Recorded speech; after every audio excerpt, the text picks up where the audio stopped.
back in 2018. I was working at home on a paper I needed to finish for work and was trying to get it done so I could enjoy my weekend without having to worry about it. It was probably somewhere around 10 at this point, but I'd been working in my office for a good 3 hours. This was after a full day already too, so I was getting pretty exhausted.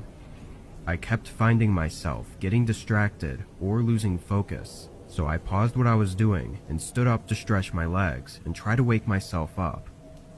I paced around the room a bit, but as I passed by the wall opposite of my desk, I noticed something move in the window. I stopped and did a double take, looking out the window again. I was on the second story of my house, but the window has a view of the front portion of the property by the garage and porch. At first, I didn't see anything and thought my mind was playing tricks on me, but then I saw a bit of movement again. It was a shadow hovering over the sidewalk leading up to the porch. Someone was standing outside the front door, or at least that's what it looked like from the shadow. After looking out the window for a couple minutes and seeing the shadow barely move, I left my office and went downstairs. I leaned on the front door and looked out the peephole. There was a man, looking about 40 years old and bald, with a scruffy gray beard. I watched for a moment. He never knocked or rang the doorbell or made any noise at all. He just stood there.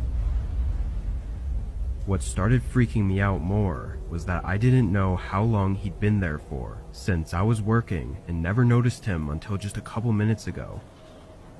Wanting some answers to why the man was here, I opened the door. Immediately, I was taken aback because the man didn't even flinch. His face stayed the same, being cold and lacking emotion. "What are you doing here?" I said in a stern tone. The man continued to look at me, but didn't answer. Then his eyes moved past me and looked down the hallway in my home. I moved the door further in toward my body to hide the view. "I don't know why you're here, but you need to leave," I said, closing the door firmly. His strange behavior was both creepy and aggravating.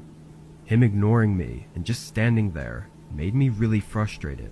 But then I heard his footsteps begin walking off the porch and away from the house. I sighed in relief and checked to be sure he'd gone away, then went back up to my office.